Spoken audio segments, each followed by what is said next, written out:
All right, folks.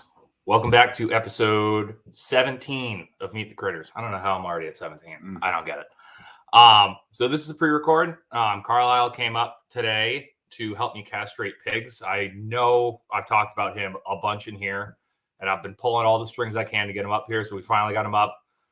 So we're doing a little pre-record, and we're just going to talk about everything. He is a wealth of information. I've been trying to get him on as many podcasts as I can and will continue to. But so this is his podcast debut.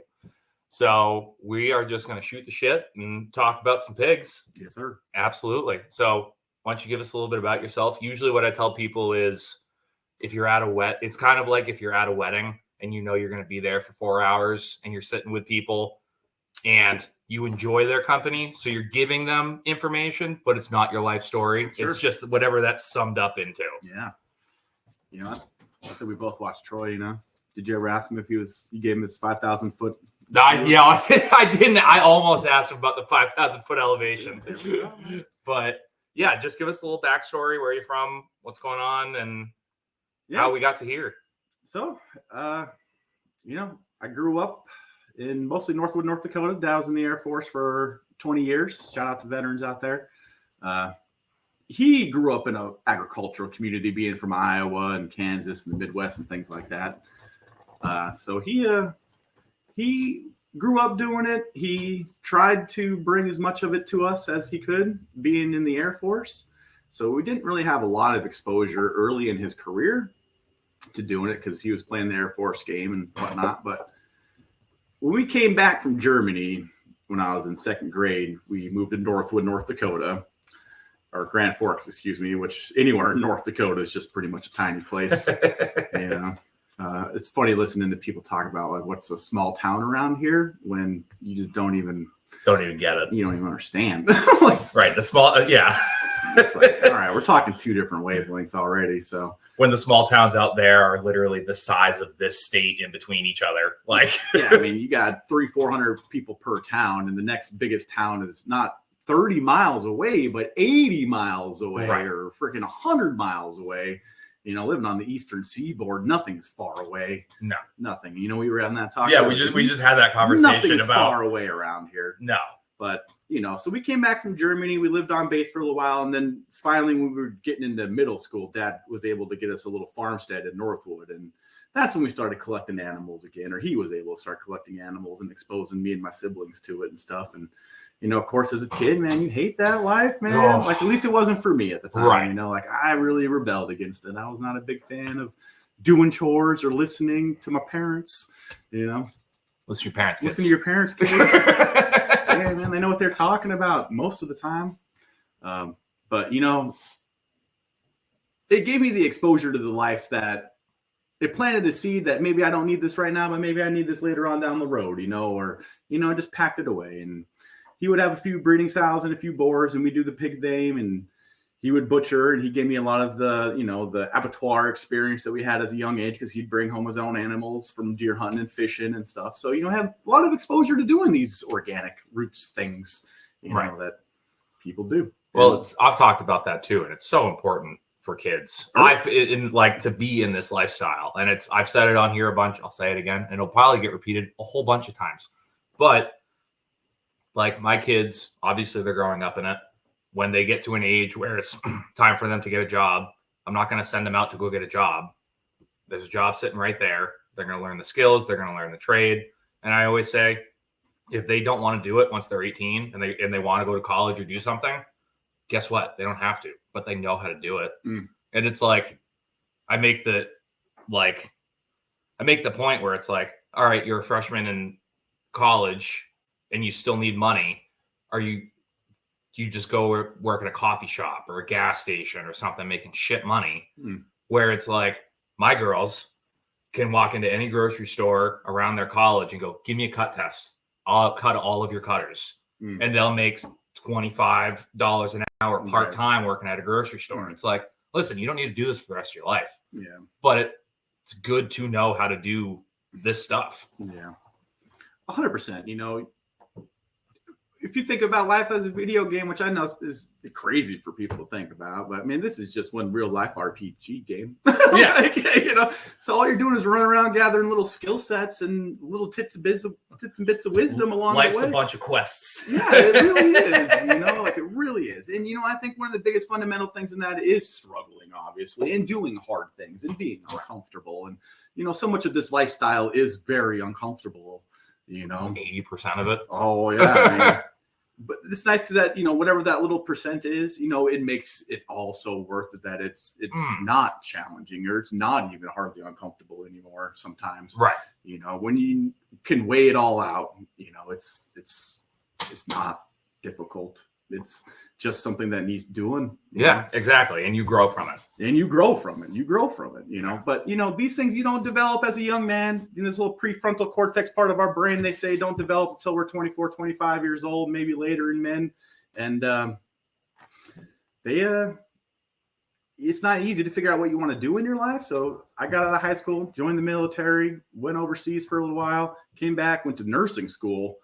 And been doing that for a little while ever since. But, when I first got out of the military and started going to college and was introduced to the devil's lettuce, because growing up, I drank a little bit as a kid. I didn't really use a lot of substances when I was a child. Like, I was actually kind of a nerd and square and stayed inside and played games. And I get it, yeah. Like doing chores, So I didn't really have a lot of exposure to substances and mind-altering things.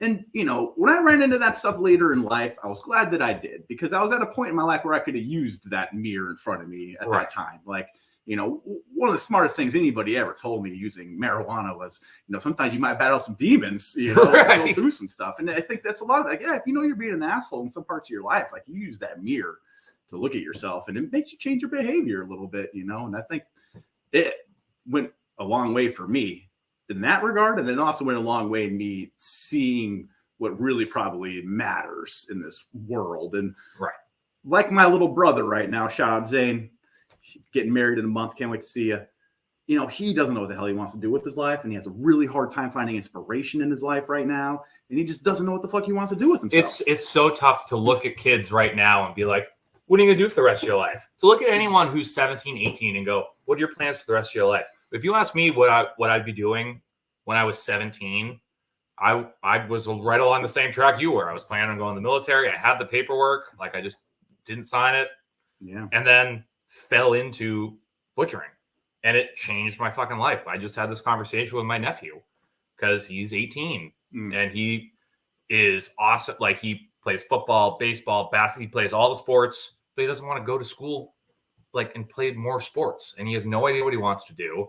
And I'm like, there's nothing saying you can't take a year off to figure out what you're going to do. Get a job and get good at that job. It doesn't have to be the job you're going to have for the rest of your life. Something you find interesting, interesting. When employers say we want experience, that's not always we want experience doing this exact job. Yeah, sure. They want experience of showing up to knowing you're going to show up to work on time, knowing you're going to put in 110%, like discipline, risk reward. You can figure all that stuff out. And the only way you're going to do that is to get a job and work hard and figure it out.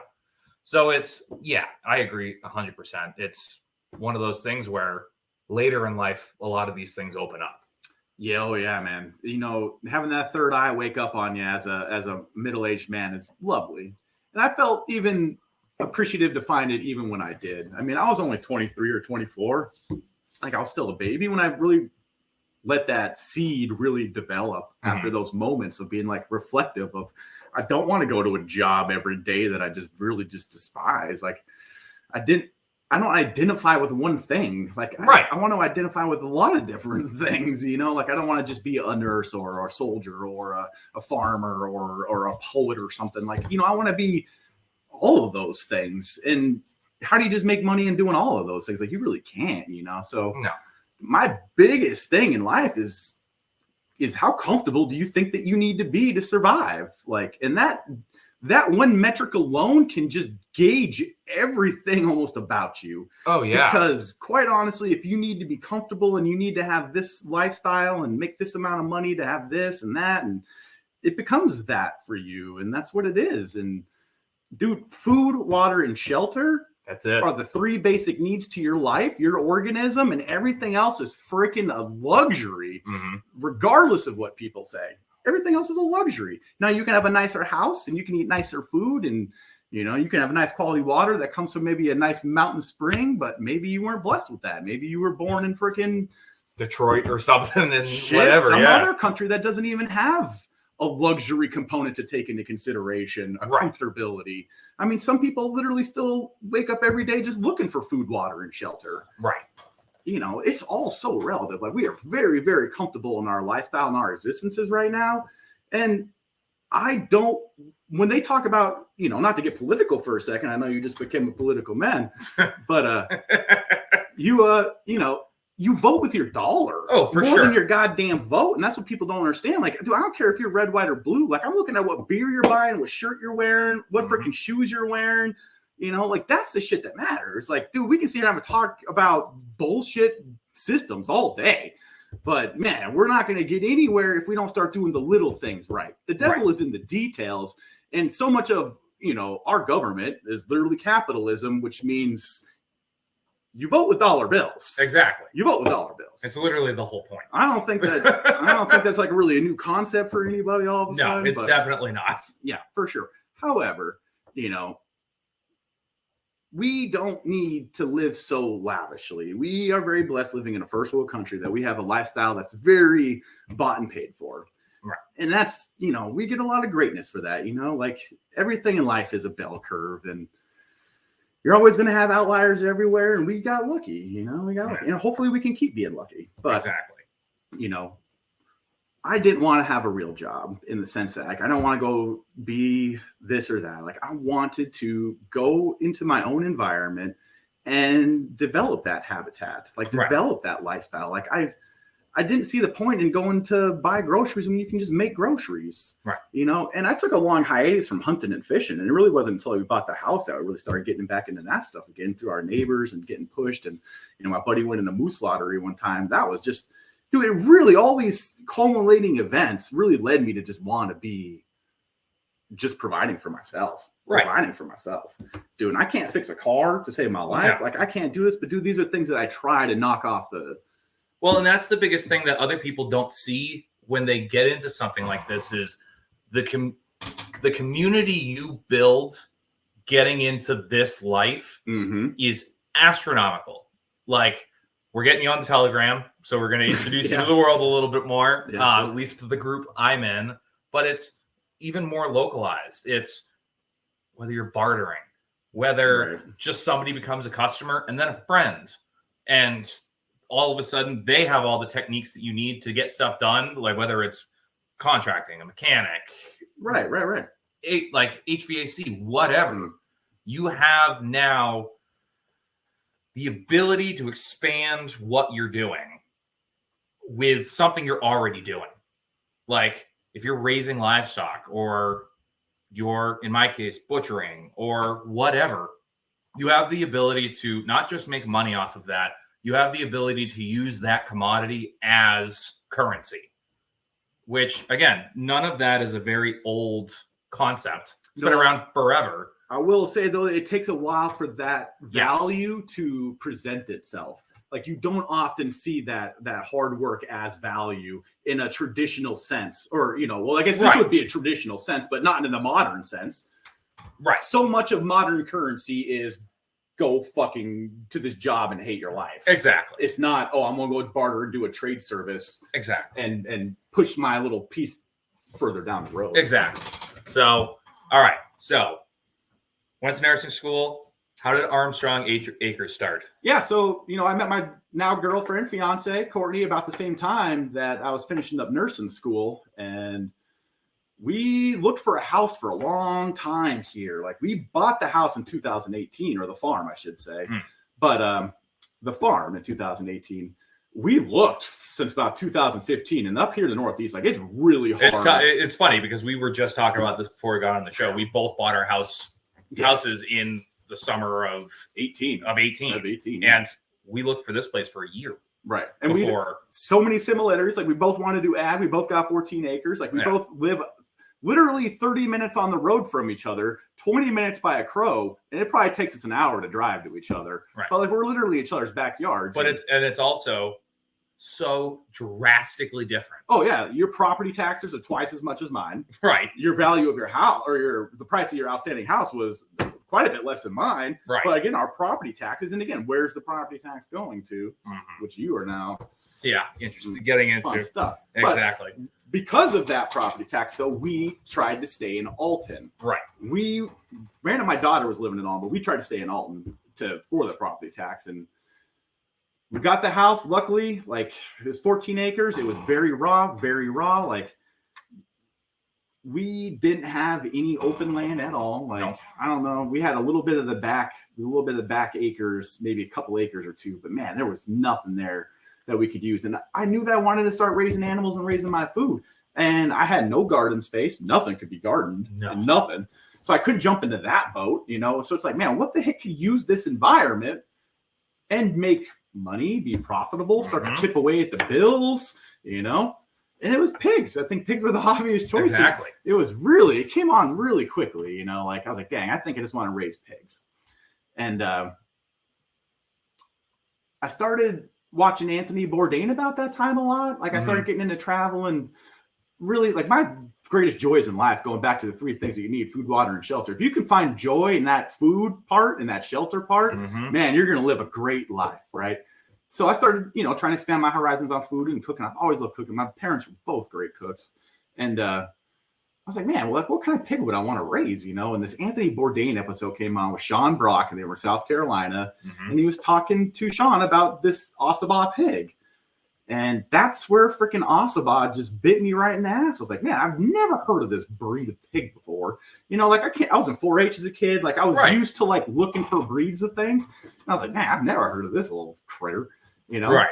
So then you start doing like the research, and even back in 2018 or 19 when we started, there's actually more information now than there has been even back when I started looking, because there really wasn't a lot of people raising them that were into social media at the time. Like maybe locally there were, but social media wise, I mean, you had Mark and Tank and the place in Washington, and I think Val was doing them, but there was not a lot of people that were really raising them at all. And it's like, so we had to find where to get these pigs after we found out that we kind of maybe wanted to go with them. And like me and you've had conversations in the past, like I don't care about how big your pig is. Right. I don't care how quick your pig comes up to weight.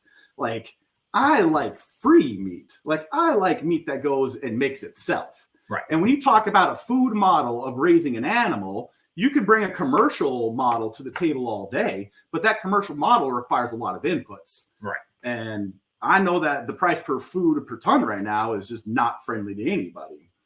Yeah. Now, I prefer to have a wild simulated model, which I guess some people will call that pasturing pigs. Right. Right. So you can put a breed of pig into its environment that's already capable of handling that environment, right? Right. So when you talk about a wild pig, what does a wild pig need to survive and come up to weight?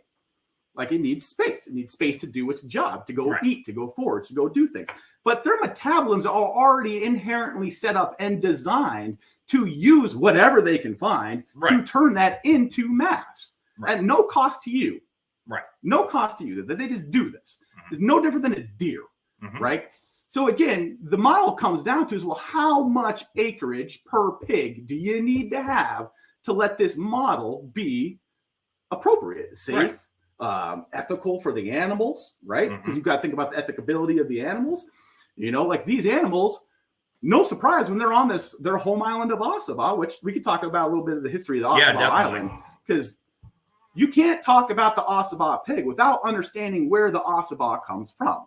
I don't care if it's an Iberian pig or if it's a Russian wild boar or whatever it was. Quite honestly, back in the 1500s, when pigs were first being deposited all around this planet, they were already being interbred with other countries' pigs. This is when they really finally, maybe not first, but you had the early globalization of agricultural at that time industries that started to breed with each other. This is when the Asian pigs started breeding with the European pigs, and we started seeing that hybrid vigor maybe for the first time in documentable history. Right. We weren't just etching stuff on rocks or something. And stuff, pretty primitive. Speaking of ancients, those things built pyramids, but only right on rocks. Yeah, it just weird. doesn't make sense. So you did bring it up. I know I've talked about Ossibas a bunch. I have a fairly decent understanding of the history and stuff like that, but I know you have.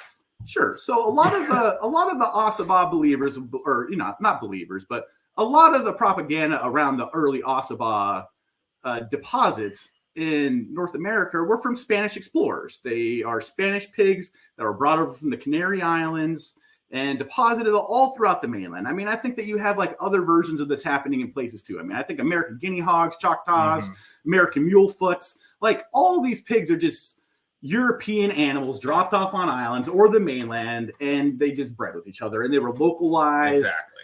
They're just, this is the one that came from this region. It's the whatever. Right. And this one came from this region. It's the whatever. The nice thing about the Bas is that they were locked on an island. I mean, they were stuck on an island.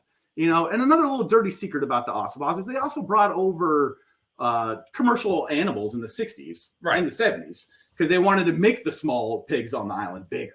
So they actually did have a little bit of tampering with the genetics. But not a ton. Not a ton. And here's again, the people that talk about inbreeding and line breeding and all that stuff, and dude, there's so much science and validity to that. I'm not going to get into that. But at some point, that line becomes homogenized again, or it becomes the soup that it is. Right. Like it reaches equilibrium point. The genetics have. So yeah, you know what? Maybe Ossibas before introduction didn't have the belts like the Hampshires, but maybe some fucking do now. But as long as you're not reintroducing new genetics, all that stuff is just going to wash out. It's just it's going to be in there and it's going to be fine. It's going to equilibrize. Exactly.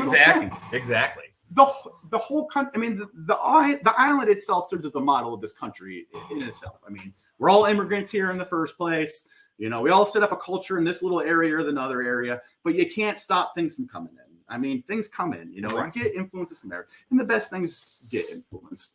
But the Ossibas living on Ossibah Island since the 1500s, they went through long periods of times, I think, of maybe being forgotten about or just not being handled or tampered with. Sure, yeah.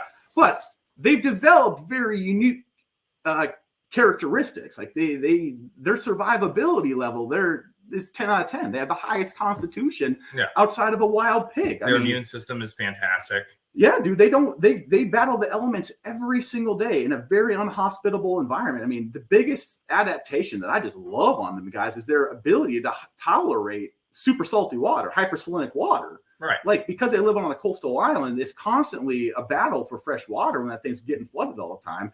So they developed, through evolution, they developed an ability to be able to tolerate really, really high levels of salt. Right. The stuff that would just drive other people just bonkers.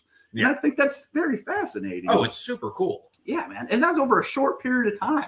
Only like 300-400 years. Yeah, which in evolutionary terms is nothing. Yeah, it seems short. It's nothing. It seems short. And I think the other thing that, that we need to talk about in that is like, well, what made them so small? The Ossibah pig is a really tiny pig. Like we experienced with your pig. Medico's a little short for that Hereford lady, man. Carlyle has a boar. His name's Medico. He's a beautiful boy. He's actually the thumbnail picture for this video. So when you click on the video, that's Medico in the picture. And he's a beautiful pig, but they're small. So we originally borrowed him to breed Tally and Amber when we still had Amber. And he tried. He listened. He had the gusto and he was doing his best. But that poor little guy was staring straight at the heavens every time he mounted. And we had him for what? We probably had him for 3 months. At least a month. Yeah. Yeah. And nothing. He didn't get the job done. And then we ended up getting Senor. But yeah, I mean, I love them. They're fantastic. So again, it's like, he was a little short. I think, dude, Mark's boar when I was down there, he was quite a bit taller than Medico is. And I think Brian, who I've told you to talk about too, he does a lot of the crosses with the Ossibas. Dude, he does great work with them. I think his boar is quite a bit taller than Medico too. At least looking at the video, I mean, dude, Brian's Ossabal looks. His freaking boar looks amazing. Yeah, dude, he's so big. At least it looks like it. But yeah, dude, Medico's just short. I mean, he's a tank. He's filled out on the shoulders. So much of it. Beautiful hog. Yeah, he's got a lot of shield in there, but you know. They got small because when you take mammals and put them on islands, they get what's known as insular dwarfism, right? Yes, I was trying to think of the word. Right. So, yeah, because it's the same thing as like they've had those mammoths off the coast of California that only died out like 3,000 years ago, which again, evolutionary is like a blink of an eye. Sure. But they were half the size of regular mammoths because they lived on an island. Like, the resources are a lot tighter, right. And when you got a beast of burden like that requires so much space. I mean, think about, they require probably acres and acres of just breakfast. Right. So it's like, dude, you can't take these beasts of burden and put them on islands and expect it. But reptiles do. Reptiles get freaking huge on islands. And then with birds typically. And it's kind of like the same mechanism. It's not the same mechanism, but there's another mechanism that's kind of like the northern latitudes, right? Like you get. That's Ruhmann's law. So that's Ruhmann's law where the further north the animal is, the bigger they are because they have less surface area. So if you take a whitetail from Alberta and a whitetail from Key West, tiny. The Keys deer, they're going to be a monster's 90 pounds. Yeah, right. But it's because it's hot and they need that surface area to dissipate as much heat as humanly possible. Right. When you're in Alberta and it's in the negative temperatures, and you all of a sudden have a deer that's pushing 300 pounds, right? And it's because it has less surface area because it's bigger, sure. So it can contain that much weight. I am such a nerd for all this shit. Dude, I love it. So I think a lot of these things go in and are worth discussing when it talk about an Ossabah and what an Ossabah could potentially look like in a commercial setting someday. Exactly. Now, I don't really want to put round things in square holes, and I don't think that anybody ever should. Right. Like, I'm not about to sit here and tell you that an Ossabah is ever going to fit inside of a technical definition of a commercial system. Exactly. That's just not real. But I do believe that an Ossabah is in fact going to revert back to some of its more its more domesticated companions and start to have more of these traits again. They're going to get slightly larger, their body size. Mm-hmm. I believe that they probably are going to get a little bit quicker growing. They are going to finish a little bit faster, right? Like a more traditional style, commercial style. Well, we're playing that experiment out here. For sure. That's why, Again, these things can happen over time. Like I think anything, if you put it into a box and manipulate it for X amount of time, like you better be getting some results out of it. Like if not, you're doing it wrong. Well, that's what I mean, and we'll go into the fat talk later, but I think the Ossabahs being on the island, they're really, really, they have a really tight gene pool. They're very inbred. They're very, very tight gene pool. I think that a lot of that goes with what makes them very special, obviously. Like, I think it's the Lego piece that we're getting, and that's what it is. And that's how we got to use it for right now. And I think that's what we need to work with. But having it on the mainland, bringing it out here up into the northern latitudes, I think when we get a few more generations down the road, I know there's some people in Alberta right now that are also raising Hogs and Horns Farm, I think, or Hens and Horns. In Alberta, they have a lot of Ossabahs up there too. Really? Yeah. So I've always been interested in seeing well, man, what do their carcasses look like compared to ours? The boys in the South, Marks and Tanks and everybody else's that have these Southern style pigs. How do those look comparatively? And Brian in Texas, because again, like we talked about Ruhmann's law, we're well above it, and so is Alberta. Right. So it's going to be different. No matter what. I think so. I think there's a lot of room for variability in there. You can look at any set of data, but any set of data is going to have outliers, and not everything fits underneath the bell curve. It just it can't happen that way. Well, and it's also you look at pigs in general, and pigs in general are the most adaptational species on the planet. There is a reason why they are such a problem across the world. Right. Just tearing up. It doesn't matter if it's Texas, Australia. I know they have Canada, New Hampshire, Canadian Vermont. Super pigs. Yeah, they're everywhere. And it's one of those things where it's like if a pig, you could put a Yorkshire out and it's going to revert to feral very quickly. And feed itself, I mind you. And bring itself up to weight, I mind you. It will do that. But the cool thing about the Ossibot is they are so ready to do it. So ready to do it. Because it's, again, they've only been in the States. Like, they've only been on the mainland for what? 100 years? Well, so I think people have, I think people have always, so here's mine. I think people have always taken pigs off the island.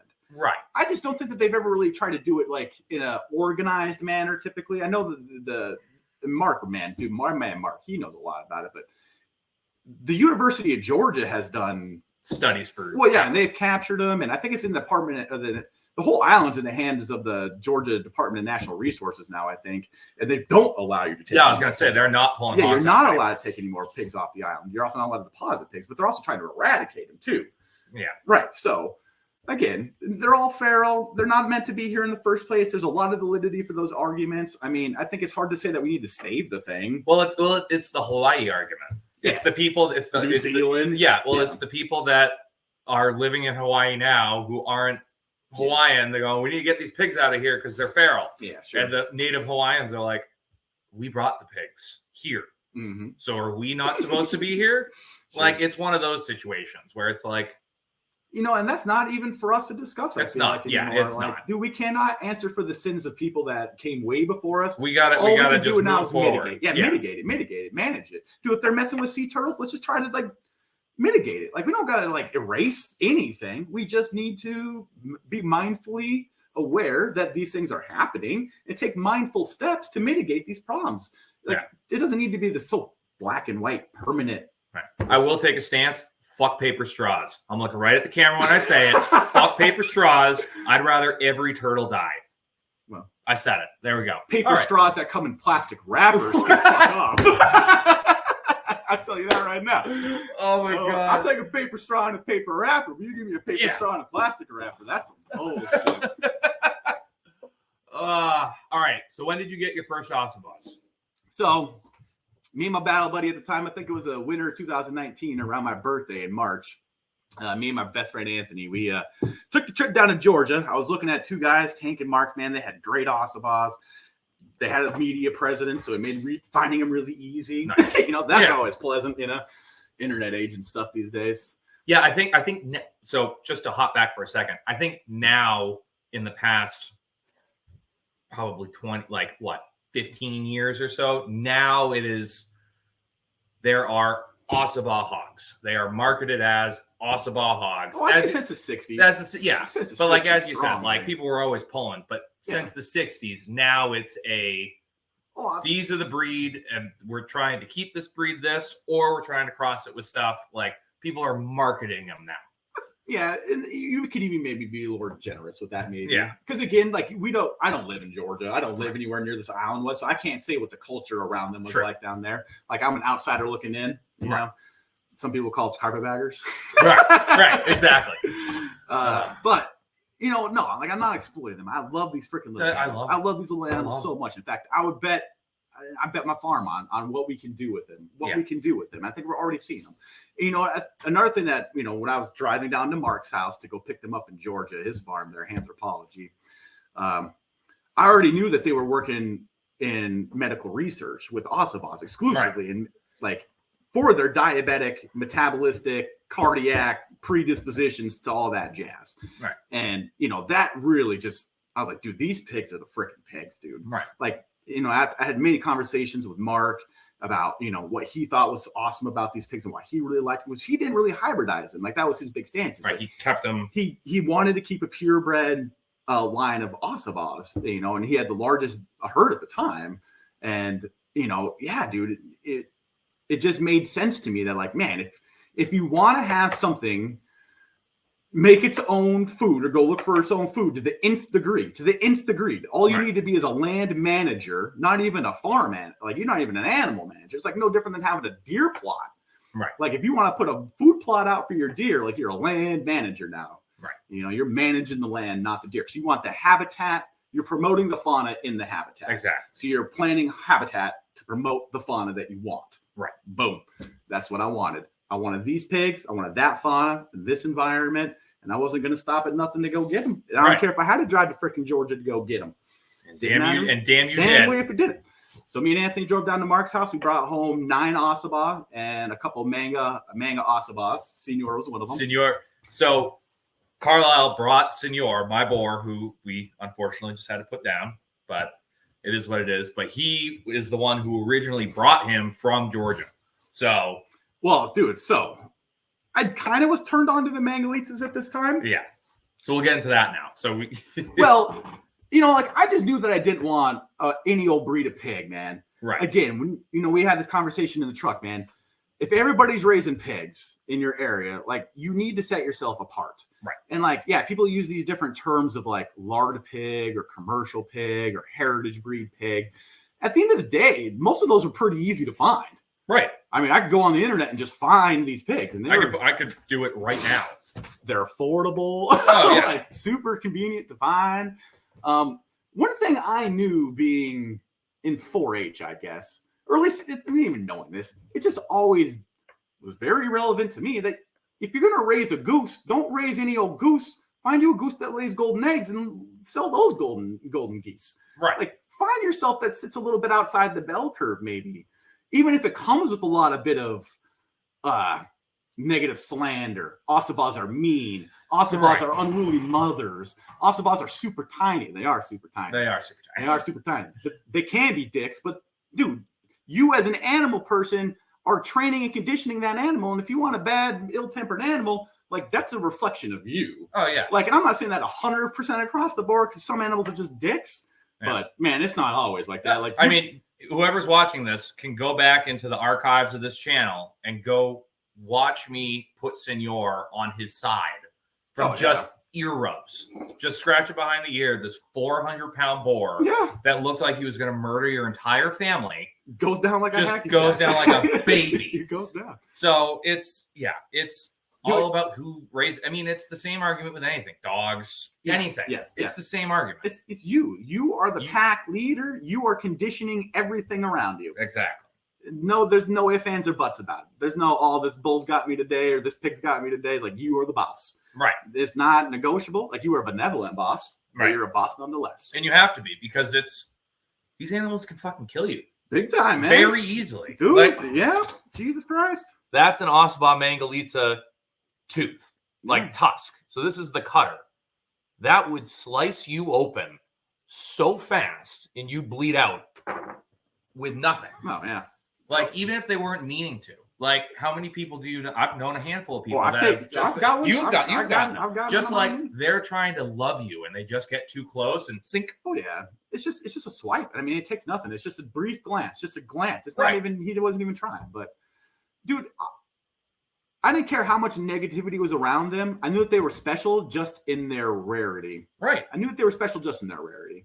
And, dude, the fact that people are considering them to be one of the most flavorful and tasty freaking pigs on the planet and are even associating them, even putting them into the arena of the mangas, the Iberians, the whatevers. They're skyrocketing. They're coming up. Yeah, sure. So, to even be in that discussion already made them special. Right. You could take all the negative publicity and squeeze it into something. Right.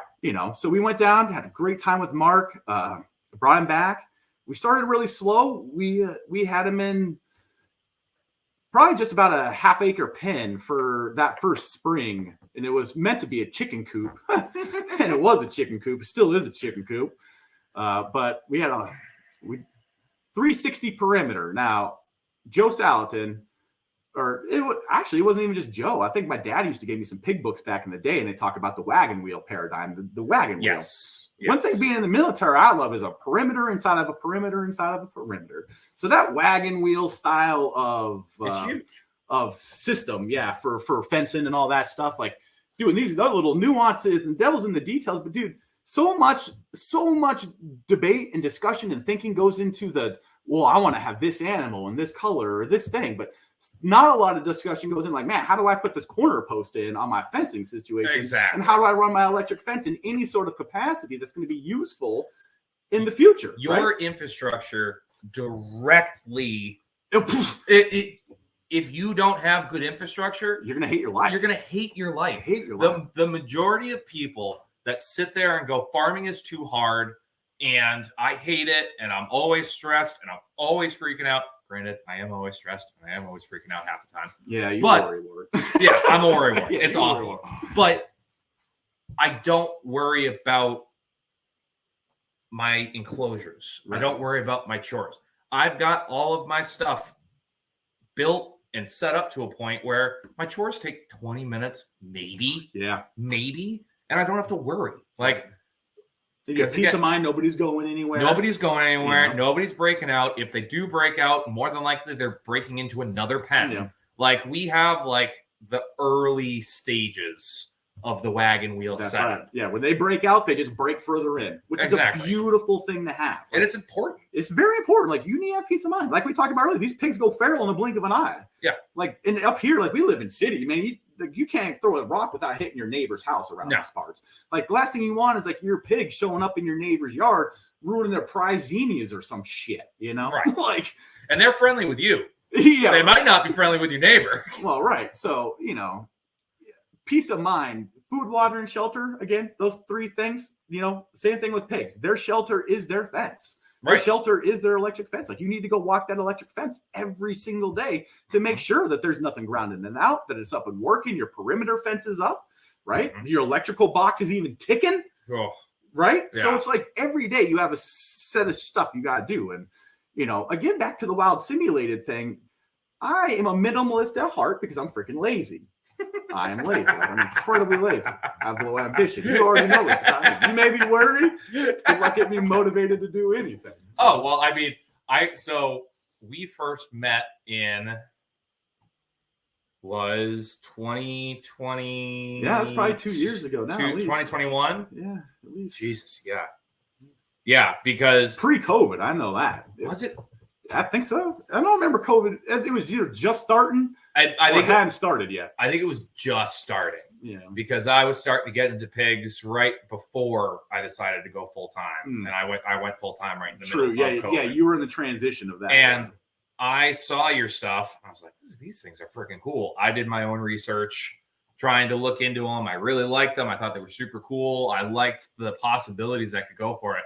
And I basically cold called them and was like, "Hi, I'm going to be your friend. So I'm just going to show up at your house and we're going to shoot the shit." I think the first time I was there for like 3 hours. No, that shit works, kids, man. Yeah, and it works.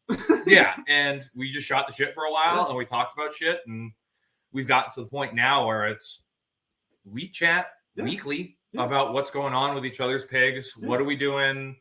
Like, for sure, dude. And you know, you being able to promote yourself and put the stuff on the social media, like, it keeps me like so dialed into your life, and it's nice because I've seen you grow in the last 2 years. Even where, you know, I say you're a worry wart, but dude, even you and your stresses melted away now that you've been traveling down this path. Oh yeah, for 2-3 years now, and like the pieces are slowly coming together. And you know, it's fun to watch you, tackle and cross one more thing off your list, and you get all the little victories all the time. Like, it's fun following your journey. You know? Well, and it's you even said it today because you were a motivated guy. You're so freaking motivated. Like, I'm not motivated. You've got so much ambition. You got all this ambition. Like, you inspire me, right? Like, you inspire me.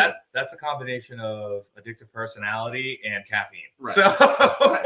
But we're able to have these heady, mindful, obscure conversations and be able to apply them to, things that you're very familiar with. I mean, You see every freaking end product that your exposure to end style products up until starting to make it your own has just been, it's profoundly invaluable. I mean, well, and I know I've said it on here a bunch that I joke that I'm learning all this backwards. And it's people like you that are able to help me as much as you are, to where it's like, I know what it's supposed to look like after the bullet. Like, I just do.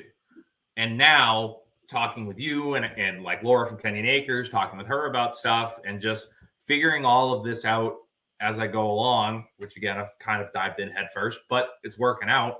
I'm learning more and more to the point now where I look at those piglets out there, and we had a half-hour conversation about almost every single one, looking at them going, okay, well, that one is built like a Hereford, but it has the Ossabaw coloration with the facial structure. Well, that one over there has all of the Hereford color patterns, but it's a lot leaner. It's a lot lankier. It's got the Ossabaw tiny butt. Yeah, we can look at them and go, with your experience and my experience, we're able to literally break down 10 3-week-old piglets and make predictions going forward that we can look back on and go, okay, we were right about this one. We weren't right about this one. Like, and that's invaluable. Like, that is completely invaluable to have that skill, especially in this, or at least have the access to someone with that skill. Well, developing it. Developing it. And it's like, we saved a boar from this batch. His name is Junior, in honor of his father. But I already kind of knew which one I was going to be. But I was really waiting until you came up and be like, this is the one. What do you think? And you agreed 100% out of exactly what I was thinking, of where it's the body style is exactly what we were form, because I didn't come into raising pigs as in like, I'm going to get 1 or 2 Yorkshires and put a tiny pen up and I'm just going to see how it goes. I jumped in with 9 pigs right off the bat. But before I even had pigs was when I reached out to you and ended up at your house for 3 hours and was like, this is what I want to do. I want to crossbreed and create my own kind of breed for this quality, this fat, this marbling. And now we're at the point where we can do that. And we're seeing the fruits of that labor. And that's, you can't fucking beat it. For sure. I mean, blending things together is just probably a good thing in the first place. I mean, genetically and just, culturally and just, it's kind of a good thing, Yeah. Like we talked about earlier, like I'm not intelligent enough to speak on line breeding or inbreeding per se, but it just makes me nervous. And, I think that you have a lot of peace of mind when it comes to really doing crosses and not doing purebred stuff. Like, I think the purebred selling aspect is obviously a big driver in our farm industry, as you know, which we can talk about later. Registered and we sell the piglets.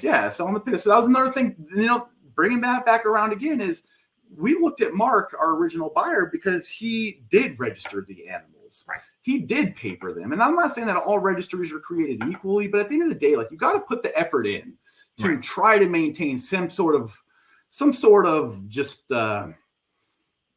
documentation, for the lack of a better word. Like the good old boy of saying that I got this from so-and-so from so-and-so's farm. They had records and this one, but like, that doesn't count anymore. It only goes so far.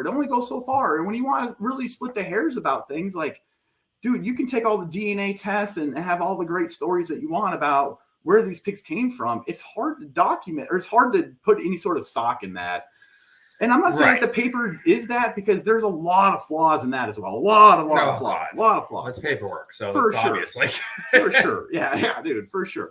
Dude, and there's a monetary value attached to it. Typically, like, those things don't go without their own slander alone. But, you can't be a full anarchist.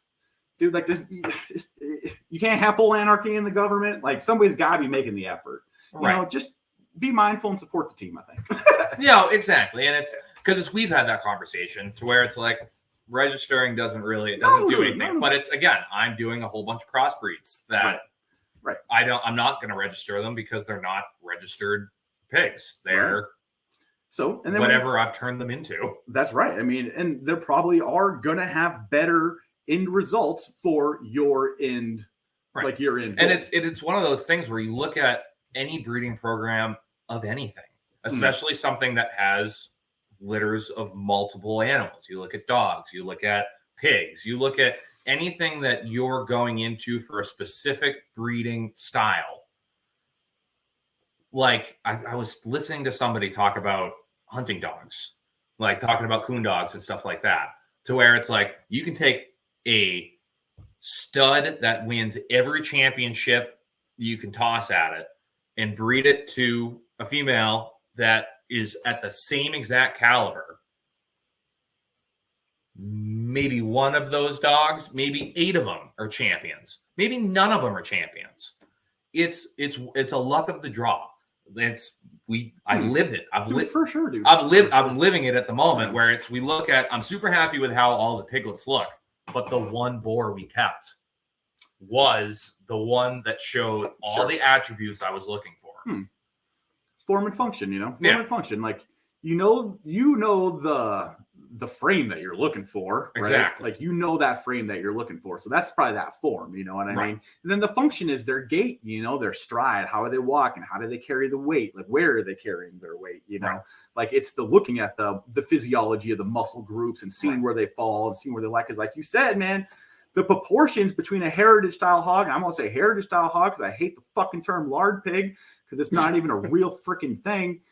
But heritage style pigs to commercial style pigs, I mean, they carry their weight different. They have completely different frames. I mean, commercial style hogs, most of them have 2 extra ribs, don't they, or something like that? Yes. Yeah, weird. So, you know, again, these things need to be taken into consideration when you want to talk about the profitability or the goal of your farm. You know, I mean, whatever the goal of your farm is, your venture, like, you need to take into consideration what's the form and function of your animal. I've said that 1,000 times. If I wanted to, I could load this whole field with Yorkshires and just sling pigs every 6 months, or not, or even. Oh, because we have a huge market. I mean, we can market that for days. But I didn't want to do that. I wanted to breed something that was cold weather tolerant, that had a better feed conversion. Oh, man, they got Yorkies in Alberta, man. They got Yorkies. Oh, they got them everywhere. Pigs are so. You already said it, man. Pigs are so versatile. Pigs that live everywhere. Again, why on earth, if pigs can live everywhere and do everything and be anywhere, why do we go broke raising them? Yeah, it makes no goddamn sense. It makes no sense, dude. If we took every commercial pig and took it out of a commercial style setting and just started eating wild pigs, how much of a wild pig problem do you think we'd have? None. Probably none. Right. None. And we'd be eating better meat. We'd be healthier for it. Like, dude, and I know this is going to sound crazy, but actually I want to get back to this here. So we went down, got the pigs from Mark. He had the manga there, right? Yes. Yeah, one manga. And man, I had seen a picture, but I'd never seen one in real life. Seeing them all woolly and crazy looking when you first see them. Dude, for sure. So, like, that's how Senior came to be in the mix. It was Senior came with 2 crosses that we had and that we were going to use for feeders. And we really thought that Senior was just a black ball at the time until he started throwing striped piglets. Now, you can't have an Ossabaw throwing striped piglets. Right. Purebred Ossabaws only throw spotted piglets. Right. Which I think is also fascinating because our friend Brian down in Texas found out that if you breed a GOS, a Gloucester Old Spot, who is a big commercial style, well, not commercial style, but they're borderline. They're big. They're bigger pigs, bigger than an Ossabaw. Yeah, my friend Tiffany down in Oklahoma raises. Dude, they look fantastic. They look fantastic. Yeah, they look fantastic. Their hands look great. Like, everything about those pigs look amazing. Right. But if you beat a GOS with an Ossabaw, they throw out spotted piglets. Huh. So, again, could you imagine if some sucker was trying to do something stupid and trying to pull one over on somebody? So, again, you got to take everything with a grain of salt.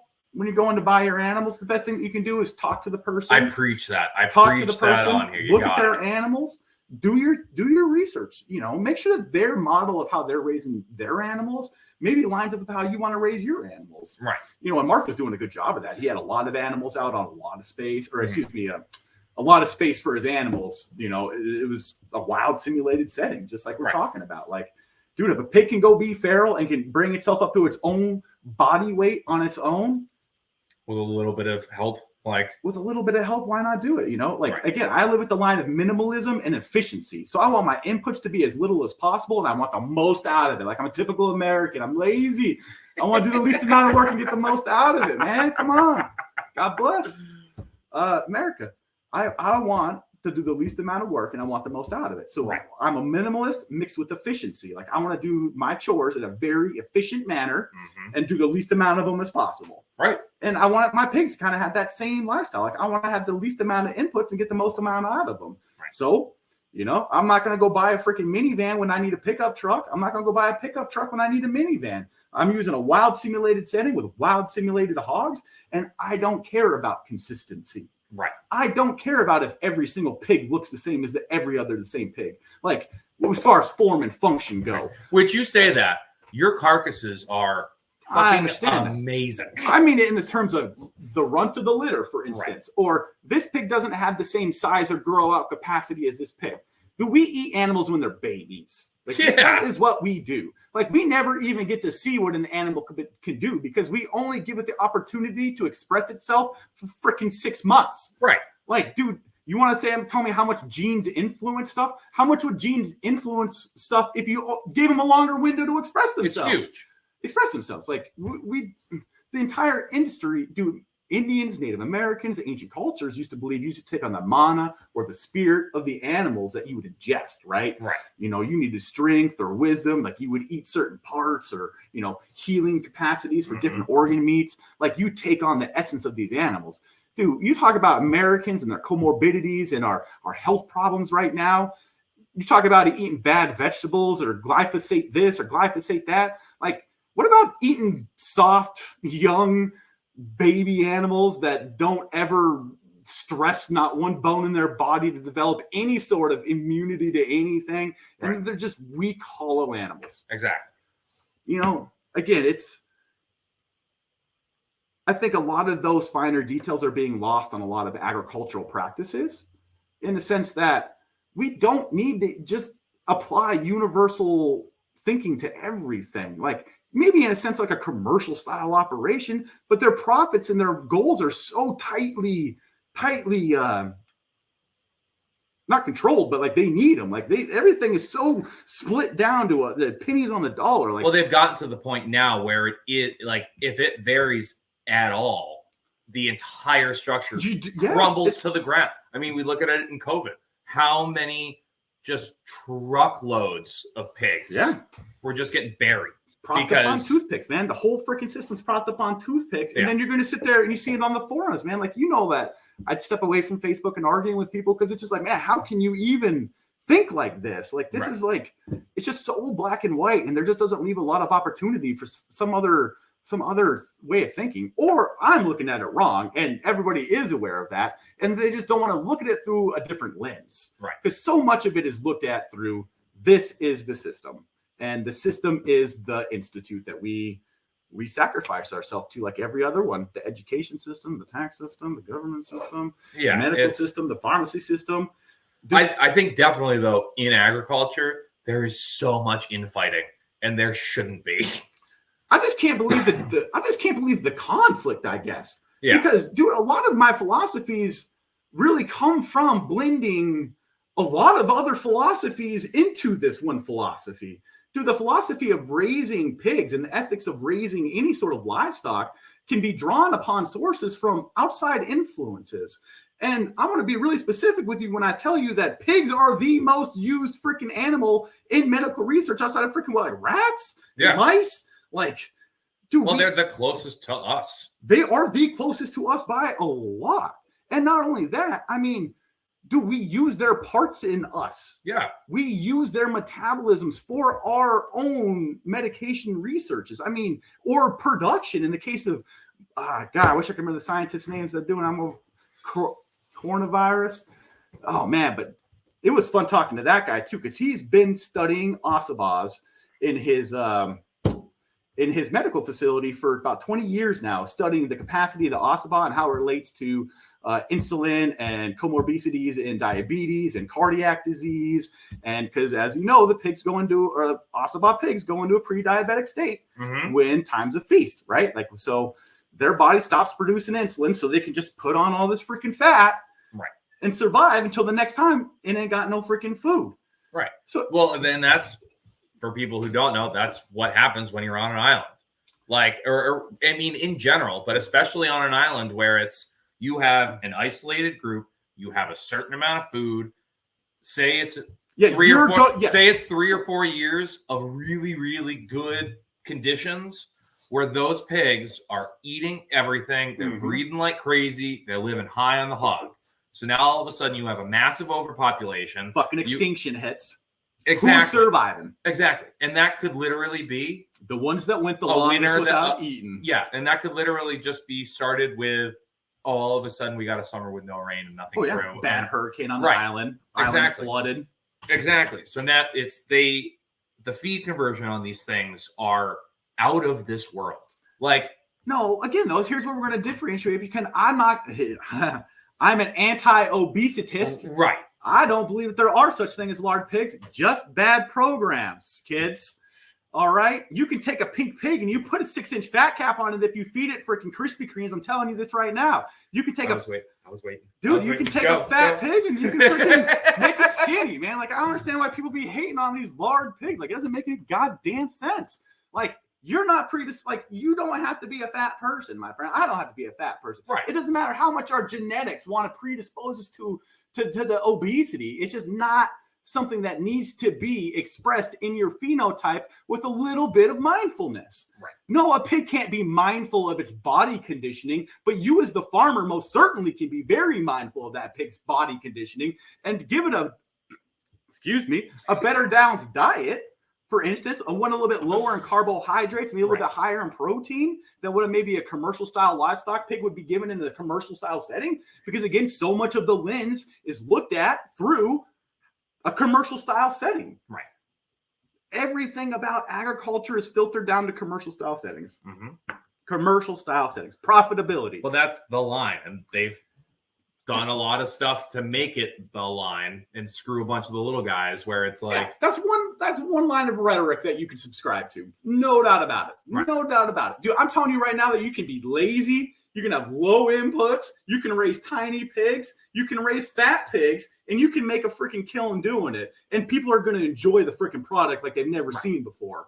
And literally feed them once a day for 20 minutes. Walk your fence line for 15 minutes. Spend 5 minutes checking them out, giving them pet scratches. Mm-hmm. You know, that's on a day maybe you got something to go do, and you can't spend the time because 99% of the other time you're in their paddocks. You're developing their paddocks, you know. Never stop building. You're never done developing paddocks. And again, it brings it back around. Like I'm not raising pigs. I'm a land manager, you know, and you've been to my house. Like it's not like I'm preaching from my pigs are wild pigs because they're certainly not wild pigs.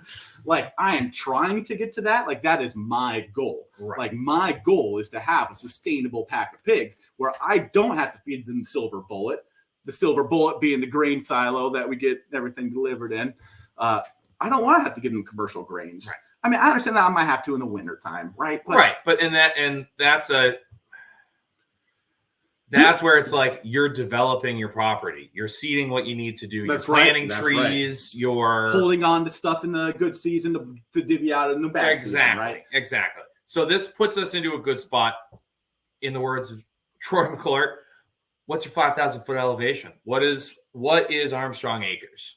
Well, so, you know, we really try to help people get what they need from the animals that they are trying to raise. Like, I don't even want to raise animals for sale in the sense that, like, one, I want to go retire on a beach someday in like some other country where my dollar bill goes a little bit further. So like this right now might be a little bit of a means to an end for me, right? In the sense that like I don't want to be sitting here raising pigs forever. But you know, when people talk about what is Armstrong Acres, like right now it's just a love project between me and my fiance Courtney, like, and my son Patrick and Avery when she's around, and you know, we are able to live a life where we can ultimately not really rely on anybody else in the sense that like we don't, you know, we rely on our relationships to our community in our neighborhood because those things are very important. It will entwined and connected to us because like I said, I can't put together an engine and I can barely build a freaking barn. Right. You know, I can frame out a wall at best, you know, like I don't have these skills. I'm always developing these skills still,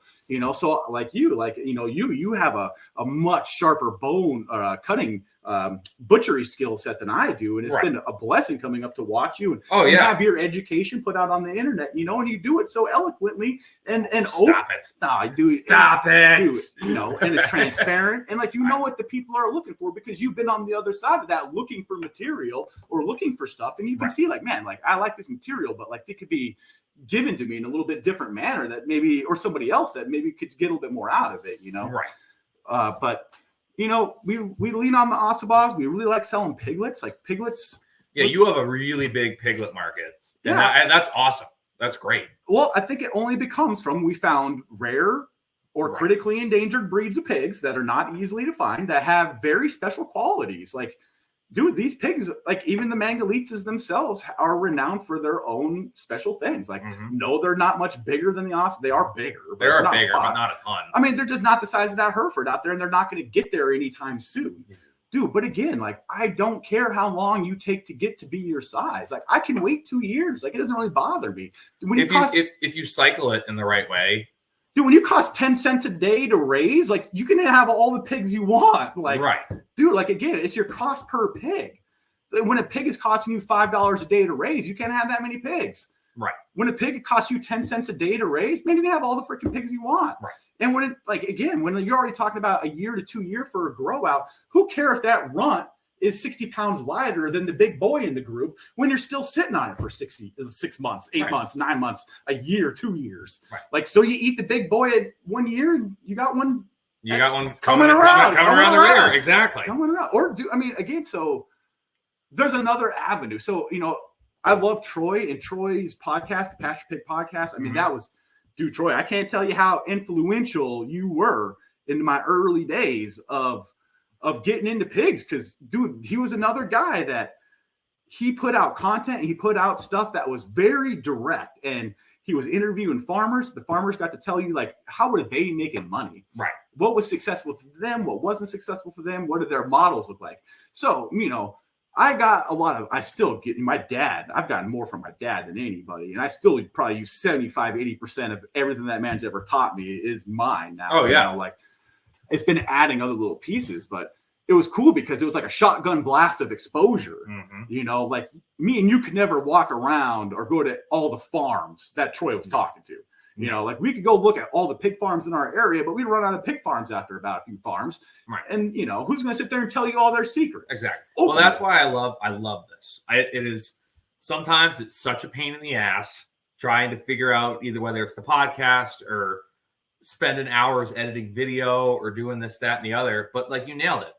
I spent so much time learning how to process and not being in a spot where I could, and just watching YouTube and looking for as much content as I could on all of this. And I love the community that I've fallen into because we all help each other. And that's one of the main reasons I'm doing the channel is I can give it back. Like I can give back all of this information. I can have people like you on. I can have people like Troy on. I can have people from all over the country or world to talk about what they're doing, because it doesn't need to be this baseline of every pig needs to get to 220 pounds hang weight in this amount of time doing this. That's the whole reason there are different breeds of pigs, different breeds of cows. Yeah. It's all different. It's like, I don't know. It's all in the context of their system or what they need out of it. And that's what gets lost a lot of the ways. Like so many people try to just fit themselves into somebody else's system, or that gets lost in translation sometimes, like there's not a lot of data or there's not a lot of material out there on alternate styles of animals. I mean, it's hard to find, the feed outs or the nutrition requirements, or what do these carcasses even freaking look like? Like, what should this carcass look like? Like, what should it look like? Yeah. I would love to know what it should look like. Right. Because that's so subjective, it's insane. But then also at the same time, it doesn't matter what it should look like because they're all different. Like, we had those Yorkshires. Were you here for the Herefords or the Yorkshires last year?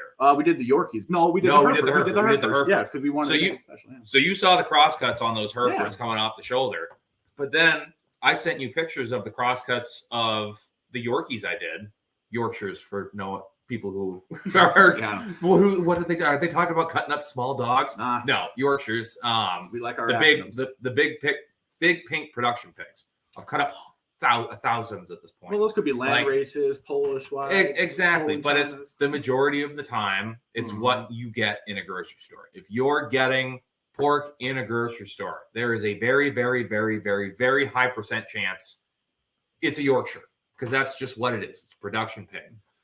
I picked up some my first year, and we raised them on pasture. Like, I didn't have a huge setup last year, but they had area to move. They had area to run around. I gave them good feed. Yeah, they got sunshine. They had sunshine. They could run around. Yeah. And out of these Yorkshires, I got borderline red meat, which... Dude, and I think that's a beautiful segue, man. It's beautiful, yeah. Dude, you talk about carcass quality. Carcass quality, I think, is not so much of an indicator of breed as it is system. Like, I think your system has a much higher influence on not only body conditioning for all the larvies out there, but also carcass quality. Yeah, well, that's the big thing. And I mean, we've had this conversation a bunch where it's like, dude, pigs will eat anything. Anything. But it's, anything. And I've said this a bunch. And they're probably delicious not probably. Dude, people wild pigs are good. Yeah. Wild pigs are delicious unless they've been into a food source that's bad. I mean, Right. do they talk about bears that only eat fish for like last 2 freaking months? They're like a journey salmon. Like they're probably not good bears to eat. They're a little fishy. Yeah. Okay, I get it, but that doesn't necessarily mean it's bad. Maybe you're just a hypersensitive, sensitive palated little person. Maybe you need to stop trying to eat real meat. Right. That's another thing. People are a little hypersensitive about their palatability and their comfortability eating things, man. Like I'll eat anything, quite honestly, with you. I love the crunchy bits, the cartilagey bits, the offal bits. Like if it's not black licorice, I'm going down. Well, it's like we've talked about it, and we've had this conversation a bunch, and it's boar's taint, for instance. Boar taint, all of it, and it's like, I mean, at this point, what's the percentage of Ossabaws in New England came from you? Oh, probably all of them. Probably all of them, right? All of them. And I don't think I've been there for one of your processings yet. No, but I've seen pictures, and his carcasses are incredible. Like they're just small. They're small, but they're freaking small. Gorgeous. The marbling on them is great. There's only ever about like an inch, maybe an inch and a half of fat on the back. Like not much. You do a great job of regulating that heat, regulating that feed, getting some fasting in there, stuff like that. But then I've also cut up some pigs that came from you that the person didn't listen, and they had them in a 20 by 20 pen. I mean, that was our whole first year. That was our whole first year. Our whole first year was. But I cut those pigs up, and I walked up, and I was like, a pig's gonna be fat when, like, say this is the head. Yeah. It should look like it should literally go snout up, back, perfect. All right, awesome. Maybe a slight arch in there, one hurt, but yeah. I went and got these pigs. They were in a 20 by 20 pen, and they were 2 purebred Ossaba.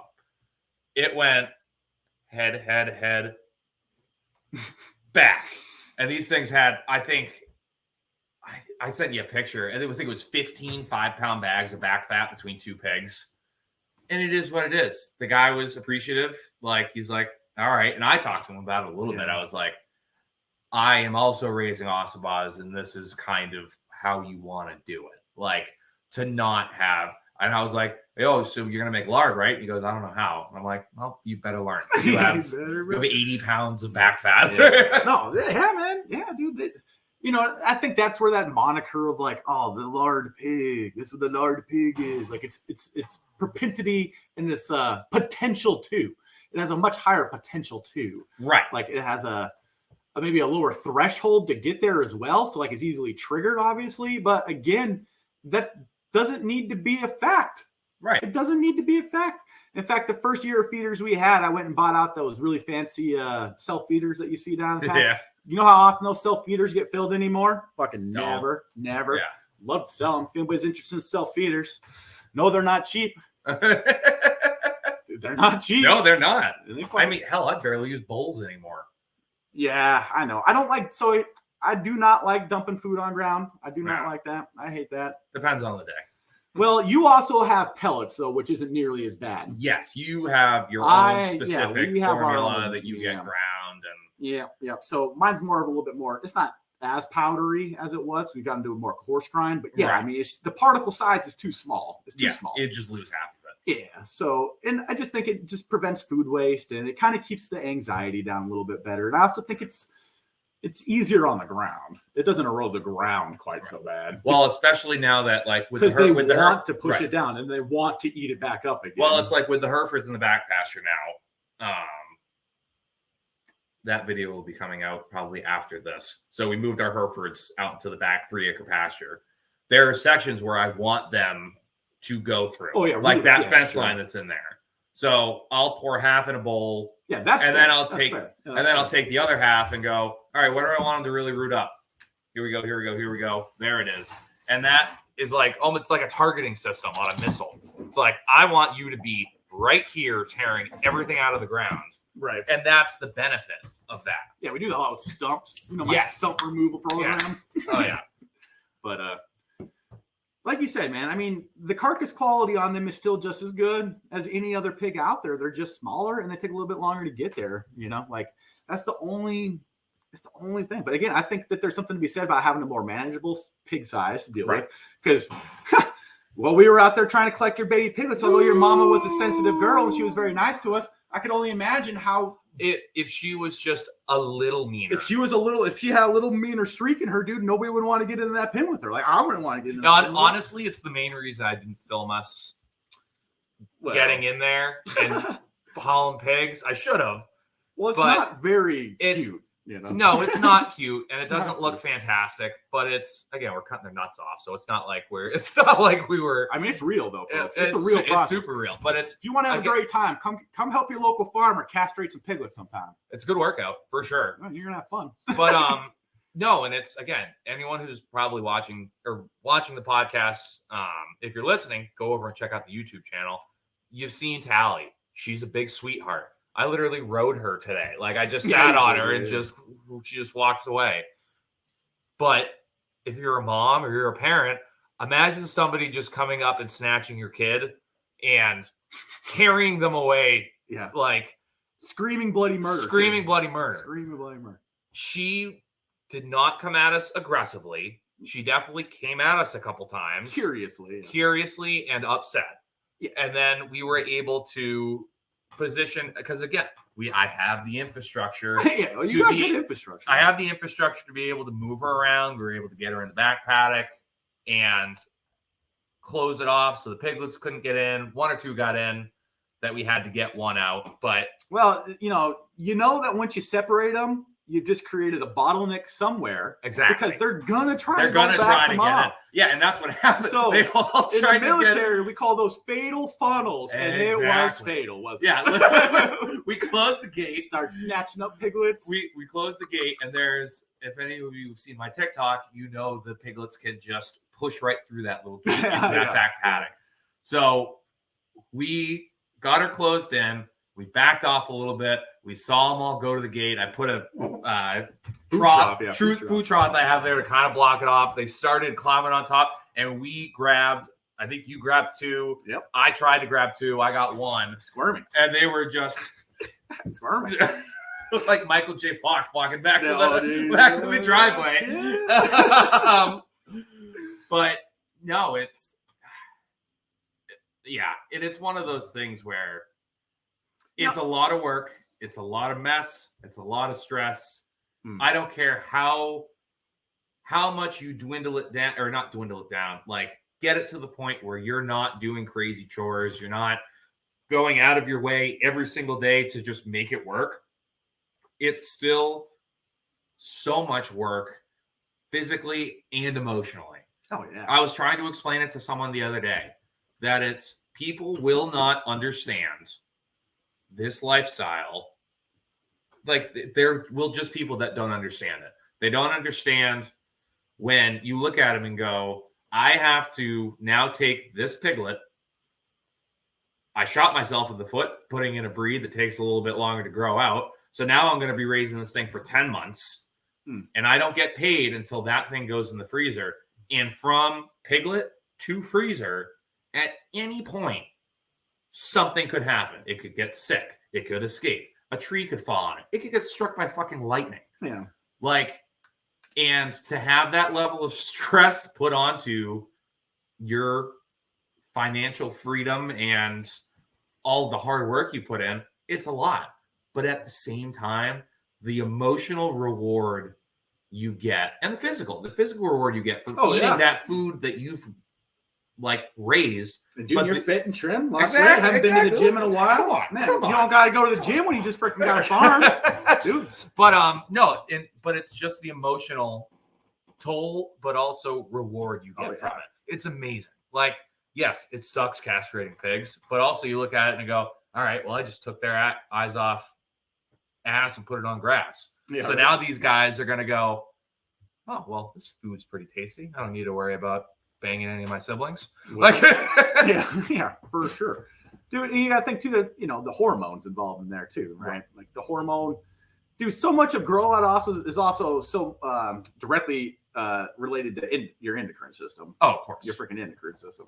And when you have pigs that are not in a system that is befitting of them, and they're not able to express those natural hormones and the behaviors and sociological kind of things that they go through in their own herds, like I think that definitely goes into not only the carcass quality, but also obviously the results of it too. The quantity and the quality, like all that stuff is a huge factor in that. Oh, it's that huge. needs to be taken into consideration. But yeah, you asked the 5,000. We do a lot in the piglet sales, selling feeder piglets. Like we really try to sell a lot of feeder piglets. Like it was awesome when you said that you had 8 freaking boars. Like, oh yeah, because I can castrate the boys and sell those off as $200 feeder pigs all day, like all day, and I don't even got to think about them. So we don't really sit on a lot of males. Like yes, we do finish pigs at the farm, right? Like we do our own processing and. It kind of depends. It's anywhere like 20 to 50 pigs a year we process, and not all of them are cuts pigs. Some of them are roaster pigs. That's right. Yeah. Suckling pigs, roaster pigs. So we've gotten really good at scalding shit in the last 3 years. Like, we can have a whole podcast on that someday. Oh, please God, no. Dude, no. Man, dude, I've tried, like man, like I've actually tried to put me and Courtney on camera doing a scolding project one time, and I think it just came down to the editing. All right, well, okay. So what I will say now, because we'll do some coordinating and figure out, and the next scald you do, I'll come down and I'll give you a hand and I'll film it. Okay. I'll edit it. I'll put you in the credits. We got one next week and next month. Well, we actually got a big one next week, 100-pounder at least, I think. Yeah. Big. Big. Awesome, big. Yeah, she's 9 months old. Yeah. Actually, she's 135 pounds at 9 months old, which I think, for all you haters out there, is pretty fucking good. Yeah, that's pretty good. That's pretty good. Considering a female Osbod pretty much max out about 150 pounds when she's in good, fit body trim condition. Right. Not just a little lard ass running around, coddled to death, and too many Krispy Kremes maybe, or exactly carbohydrates. But feeder piglets are nice. We end up sitting on a lot of our gilts. Yes. We sit on all of our gilts. We feed out all of our gilts for our own feeder pigs typically. So another thing to take into consideration when people look at our page and they, put some hater bait on my poor tiny pigs, they're also not taking into consideration those are all females. Every single one of them almost. Mm-hmm. Every single one of those pigs is a gilt. Right. And the one thing I know in basic physiology classes, anatomy or biology or human anatomy, girls are smaller than boys typically, on average. There's no difference between genders. Oh, really? Yeah. We don't like to spread that fake news. Everybody's the same? Everyone's the same. Everybody's the same? Every single person. Every one of us. All of them. Damn. Yep. That got fucking born real quick. Mm-hmm. Shit. I'm sorry. No, dude, but yeah, I mean, it's a thing, though. Like, it's thing. Absolutely. The females are going to be smaller for sure. Yeah, they're just just physiology. Their body composition's different. They're going to be a little bit fattier. Right. What is the name for that? There's a name. There's a specific name for like females of a breed being smaller than the males. I forget what it's called. Because then there are other animals where females and males are the exact same size, or the females are bigger than, I forget. Most beasts of burden in our context that we're talking about. And when it comes to livestock, yeah. Yeah, for sure. Our little fauna situation, it's definitely, if it's humans, it's pigs. If it's cows, it's moose, it's elk, it's deer. But I love your setup. I mean, I've unfortunately had to hike it. Yeah. Well, believe it or not, that was like one of the only snafus we've ever really had. Like we have not had too many, well, that was before you had all. We didn't have the fence all the way around. We were still beating a lot of bush at that time. Yeah. Well, dude, I mean, like, and as you've seen, I mean, you've done so much since I've known you. Dude, we got the whole property is 14 acres, and we're maybe using 7 of it right now into 3 paddocks. We got the 3 mangas on one paddock, we got the 4 baws on another paddock, and then we got the feeder crew on another paddock. Mm-hmm. And like I said, that one's going up and down every day. Well, not really up as much, but because we're not going to run a fall litter this year. I'm not going to do fall piglets. I think we're just going to run spring litter because they've already gone 3 litters on, so I won't have a litter off. Yeah, so I think 3 on and 1 off would be nice. Oh yeah, for sure. And it's one less thing for you to worry about over the winter. Well, yeah, and I'm not trying to Yeah, exactly. And I think this winter's going to suck balls, actually. Yeah, it probably is. So, because this summer's already sucked balls. It's been so rainy. And coming from North Dakota, I love all you New England people that think you're winners and you're all tough Are and stuff super out tough, here. yeah. Oh, man, it's hard winters out here in New England. Let me tell you what. No, man. Like, you guys get a lot of snow. Yeah. You get a lot of snow, for sure. Your precipitation is profound. And it's like... just the way you said that, it's like, it's profound. Well, But so here's the thing. I mean, I would never know back home because the wind just blows it all away. I was going to say, it's negative 18 with 100-mile-an-hour winds. That's There's right. Snow can't stick. Dude, It's not even going to snow because it's too cold. I think all winter this year it got below zero like one night for like, it was like -2. No, we had a week. Not down where we live. Oh, Not down where very we true. We had about 2 weeks where I think the high was 10. Yeah. No, we didn't have none of that this year. But that's, again, like the weirdest shit about New England and New Hampshire in general. You're an hour away. Well, we also live so damn close to the coast too. That's another thing that people don't take consideration. Like we live on the altitude of the mountain. We live in the shadow of the mountains like you do here, kind of. But we are also only like 15 miles away from the ocean as the crow flies. Right. So like we get a lot of that current tidal ocean. But and then also the lakes. Like we have much of it because especially we have Province Lake right down here. Mm-hmm. We get hammered with lake effect. Yeah, sure. Hammered. So it's one of those crazy things. No, but again, I can handle the cold. I cannot handle the snow.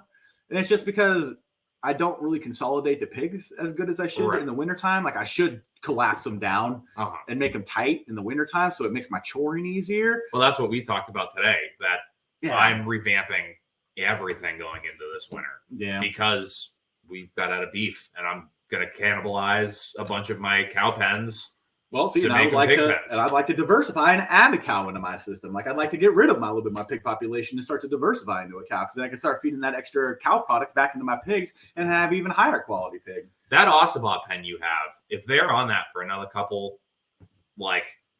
year or so, and you start seeding that, that'd be a good little spot for them. Well, I'm wondering if I can maybe get away with seeding some things even while they're in there right now because I mean, they're starting to let shit grow up around them, which is nice. Well, that's awesome. And so for those who don't know, like your area is fairly rocky. It's very rocky. I live on a mountain. Yeah. Very wooded. I mean, you've cleared out quite a bit. For sure. We just don't have any topsoil and we grow rocks like it's our job. So we live on ledge. So it's like you're limited to what breeds you can really do. I mean, again, you can just bring in all the feed. Well, see, but that goes against my ethos. It goes against. That's why I'm not really. So it's like I'm not trying to have a high input thing. As much as I don't want to say. No, I need me a feral cow. Well, no, you would need something like a Highland. Like you need something like a Highlander, which I look like one. Which I do not suggest whatsoever because they are fucking nuts. No, we had them growing up. All the ones I've dealt with give me fucking nightmares. The horns give me anxiety. The fact that I've seen them jump 9 feet in the air and twist around on me. I'm like, nope. There's a part of me that's like, I want one really bad. And there's another part of me that's like, hey, remember that time that Highlander almost came 2 inches from smacking you in the face? Yeah. When you were standing 4 feet above it? Dude. Then I'm like, I'm good. No, I know. But for your area, that would be the best case scenario. And that's something, I mean, you know this, I'm just talking for the podcast now. That's something where you would have to, because I have heard from a ton of people that with Highlands, where I've seen the two camps of they are the sweetest big little babies on the planet and I love them to death and they can do no wrong, or they're going to murder your whole family without blinking an eye. To where you're going to have to put in the work with getting a calf or getting a steer that's already partially grown out from a producer that handled them and loved them and did all the stuff. But I think you'd be good.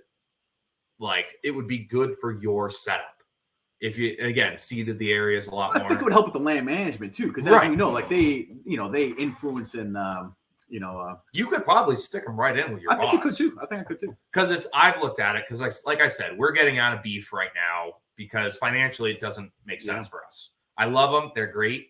And as much as I've badmouthed them over time, I've seriously considered looking into some of the mini, not like super mini, but like the smaller Herefords, like Sure. the mini Herefords or the mini Angus. Dude, I think that there's Something something like to that. be said about the minimal size. Like, it's nice to have those things for management. Well, Like, what's dude, nice is because it's like you and me have had this conversation dude, a it's bunch. nice. If you're It's raising nice. a beef in New England, it's a 2-year commitment. Yeah, No sure. matter what you do. Like, again, I've probably got. No, I believe in eating older animals. I think eating Yeah. older animals is the way to go. But it's, Stretch but out it's their all. life. But it's also. Let It's them not even. marinate It's not longer. even of like I believe this. It's you will not get a cow to an appropriate slaughter weight in New Hampshire in under 18 to 24 months. Not even like an Angus or something. You can, but you're also, it's again, risk. It's how much input you're putting into that animal. Speaking my language. To get to that. Speaking my language. Like you've seen our paddocks. Anyone who's watched the channel has seen our paddocks. I have huge areas for them to graze. We're going to be making more areas for them to graze. I do supplement with hay. When it comes time to finish, I do finish with grain and corn and everything. In that fat. Exactly. And it's, we're not even going to get it. We don't want to talk about finishing. That's fun too, though. Listen, well, This this is not the last time you're coming on. We will talk about finishing and we will talk about all of that. But I think there's something to be said. And again, I've cut up a couple minis and they've done really well. They look really good. And they're 16 months old, 18 months old, and have a fat calf. You take like Nubs out there. He's looking really good. Nubs. Well, his horns are all wonky. He's looking really good. He got corn all winter. He got corn and grain all winter. I believe in graining out over the winter because the majority of the time you're feeding just to keep weight on them. So if I can give them those extra calories, because they're not like the pigs that they do just grow this fat with them. They are, depending on the breed, they are a more lean type of animal, unless they're a little bit older or you are giving them grains and stuff like that. I like fat. I do. So Fat's I add delicious. grain, I add corn, I add soy sometimes, depending on what I'm doing. And it's one of those things where I think with a smaller breed, but a more production breed. Like, I think they might have done something right. I'm speaking out of school because I've never raised them personally. I've just processed them. I think the next time I do beef, I'm going to take the venture and do some of the mini cattle, quote unquote mini. So they dress out at 450 hang, but it just looks like a smaller, more condensed finished carcass. Yeah. To where it's like you take a 16-month, or not a 16-month, probably around 14 to 16-month Hereford or Holstein that's raised on pasture in New Hampshire. They're gonna be bigger, but there's not a lot of fat. They're real lean. So again, we're gonna venture into that. That's so far in the future, I can't even think about it. That's just something I've been pondering late at night, but I don't know. You have a really good understanding of where you want to go, and you have a really good vision, and it's very clear to you. You know, like I said, it goes with your character, of your high ambition and your good motivation. Like, you see things pretty clearly, I think, for yourself a lot of the times. Like, you encounter things along the way that obviously derail you. Right. But no, I think, you always have a really good, clear goal in mind and where you're trying to head, or at least, it seems like it. Like, even if you maybe don't believe it 100% yourself, like, you're able to project it and verbalize it and bring some sort of fruition to it. Right. Where, like me, I'm just kind of like just bouncing around the road all the time. I don't know where I'm going, how I got there in the first place, or that's what makes us good friends. For sure. We balance each other out. For sure. But, I didn't really realize the fat thing until my dad came down one time, and he even was like, dude, your pigs are fucking fat, dude. Yeah. And it's because they were sitting on the self-feeder, man, and I wasn't able to regulate it, and I was still very juvenile and rookie to this whole situation. And I mean, when you have mechanisms in place, like, do pigs have, like, you go back to your statement there, say it again, where you said that all pigs have, or what was it, like, animals have a certain level of fat based on just something? What they genetically are, like, what, so to speak. So to speak. Yes. I think if I remember back to my nursing days, mammals are already born with all of the adipose cells that they're ever going to have in their life. Right. Same thing with muscle cells. You already are born with every muscle and adipose cell you're ever going to have in your life. Right. Like, I mean, that's it. Yeah, like you said, it's the same with people. It's the same with anybody. There's somebody who's just going to be fat. Right. No, so to speak. I don't really necessarily believe that. I think, like I said earlier, you're going to have a data set that's always going to have outliers. They're just big bone. And big bone.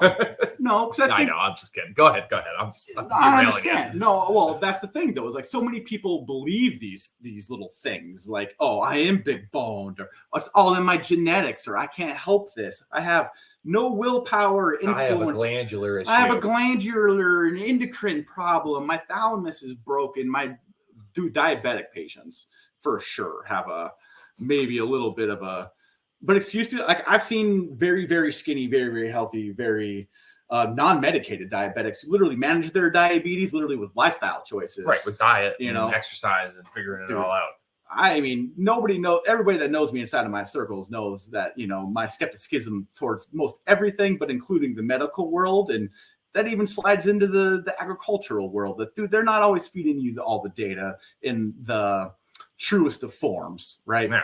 Dude, we are born with a predetermined amount of fat cells, no doubt about it. But again, your body fat percentage is very much indicative of your diet and your external influences, more so than what you were genetically predisposed to have in the first place. Mm-hmm. Again, you were genetically predisposed to have X amount of fat cells, right, and have X amount of frame. Like you're never going to get a 6-inch eye of loin on an ocelot ever. No. Never going to happen. Never going to happen. Not unless you crossbreed it with something else. Right. And I was having a conversation with somebody the other day that said that they were going to move up to a 32% protein in their feed. Right. And I said, like, whoa, that's pretty impressive. Because I already thought that I was really high, sitting at like 19, 20, 21, 22 sometimes. And I was like, wow, he's like, well, these other farmers are getting their Michons to come up on, this amount of protein in this amount of time. But that's a completely different. Dude, again, it's a different system, a different program. It's a different pig in general. And again, like protein sources are not cheap. No. Soybean is not cheap. Peas are not cheap. Sunflower seeds are not cheap. None of that stuff is cheap. So you're just going to dump more money into the system to try to influence the framework to do anything different than it's already going to do in the first place. You cannot speed up the growth of a frame. No. You're not going to speed up bone development. Not a lot. Not enough to make a difference. Not enough to make a difference. And then again, it goes back to what we were talking about, like saying they're going to try because I'm assuming they're raising Ossabaws. Well, so yeah, they're crosses. They're crosses. Right. So Ossabaa manga, something like that. Yeah. So they're like, oh, I'm going to up the protein on these Ossabaa mangas because these people that are raising the Michons, people who don't know, they are Chinese, right? Chinese breed. Yeah, Asiatic breed. Yeah, they're an Asiatic breed. They look like Shar-Peis. They're just like super floppy, big floppy ears, but they're technically in the same like categorization as Ossabaws, as a heritage breed. Old world pig. They're right. An old world pig. Exactly. Old world pig. Again, that's the same thing as saying like if you had a dog that was like an older breed of dog and you were like, well, I'm going to feed my other dog that's similar, but was from halfway across the globe from the exact time and go, I'm going to feed them this. You're right. Because... Do you think all pigs have the same blood type? Well... What blood type are you? No, I'm positive. Whatever one is the... Oh, universal donor or giver? Are you a giver or a taker? Giver. You're a giver, so you're negative. Yeah, negative. But yeah, but that that's the stuff. Do you think that we would do different on? Do you think that our metabolisms could do better on different sources of diets, like you're alluding to? For sure. For sure. Yeah, for sure. Interesting. And it's that. So you're literally saying that you tell me if two pigs of the same breed could have variability based on their diet. Wow. Of course. It's so weird, right? It's crazy. We're really breaking through some walls here with this. You're telling me they all don't have to be 24% back fat? That's crazy. Just because it was born that way? Shit, I was born this way. I don't understand. You tell me you got no influence. But back to that protein thing. So here again, Katie's, man, you got to remember this in the context of protein as well, too. Protein is no good for you if you don't have load. If you don't put load on high protein diets, protein just metabolizes into fat. Right. Like you're going to reach a wall where like your muscle development has already reached all of the nutritional requirements that it needs to produce the muscle mass. Right. And then once you start to overflow that mechanism, where do you think that stuff gets deposited? Right. It gets deposited in your fat cells. And it doesn't matter if it's high protein or high carbohydrates or any of it. You can feed any excess volume of food to said animal.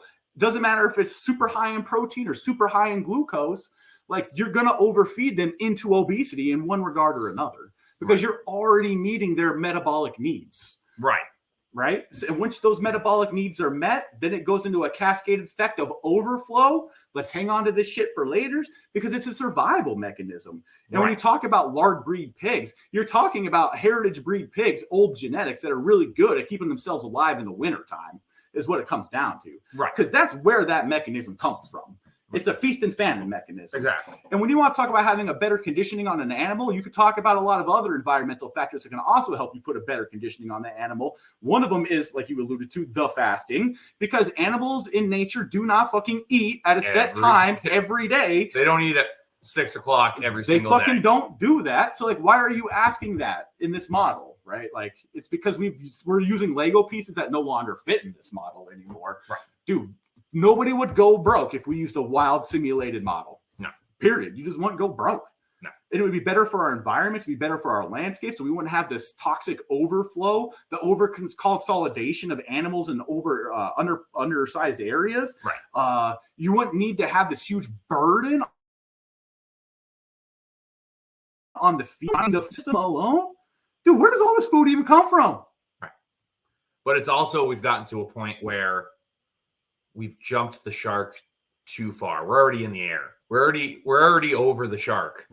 That now you really can't turn around and not, like, it's gonna be hard. How did the ancients do it? Like the ancients balanced their habitat with their populations in their micro communities in a way that was probably somewhat befitting of them. I mean, go back to how the Ossabaws got there in the first place. The model for invasions was to bring livestock with you on invasions. Like you were bringing animals with you. That means they weren't in pens. That means they weren't on a paddock, like just hanging out. Like, dude, they were out on open areas, just being herded and being brought and consolidated together and dropped off on places. Like we have built the model to fit our own ego and our own need.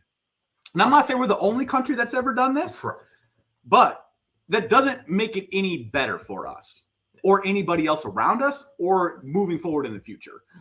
Like we're eating young animals with bad fucking composition, quite honestly, poor genetics in the sense that they're just watered down in the same thing. Dude, one thing I know about ginseng, the better ginseng on the planet is the ginseng that struggles the hardest to survive. It produces the most amount of ginsenkosides, the most amount of antibodies and antioxidants and all that good healthy shit that you want in a medicine. That comes from struggling to survive. And there's none of that, not in humans or our livestock anymore. Everything's been super coddled to death. And we talk about the morbidities and the health concerns we have. Like we need to start thinking about the philosophies in which we raise our animals. Like we can still have animals raised on pasture or raised in wild simulated settings that still have fantastic intermuscular marbling and 4-inch fat caps for charcuterie and things like that. Like you can still have that.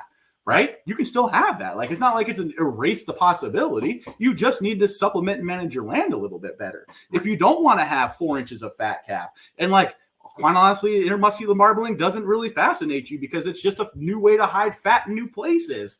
Dude, like, just have meat that tastes good. Right. Like, why do you got to go covering up by having super flavorful fat when you just didn't raise flavorful meat in the first place? Right. Just raise flavorful meat in the first place. Everything else will fall into place. Everything else falls into place. Like, why are you trying to cover it up with this fancy finishing thing and this finishing fat cover? Like, yeah, that's all fine and dandy and it's great. And like, it has its place. But like, again, it's not like something that like it gets propagated to people. Like, this is the way that you need to do this. This is what the successful model looks like, or this is what the executive chefs want. Right. Like, I don't necessarily think that's the way that you need to be promoting products about stuff. Like, and people talk about the insecurities on social media. It's like, you're just creating this false sense of like what really should be. Exactly. And you're holding the rest of us back, or not the rest of us, but you're holding the people that don't know any better back. Not back, but just installed. Like, you're not pushing them forward because you're not teaching them stuff that's really relevant or appropriate. Like, you got to line breed the shit out of that thing just to get that same freaking genetic mutation when his brother just grew 2 feet. Like, I don't want to eat your sister that when your brother has 2 feet. Like, exactly. like, and it's all something. And it's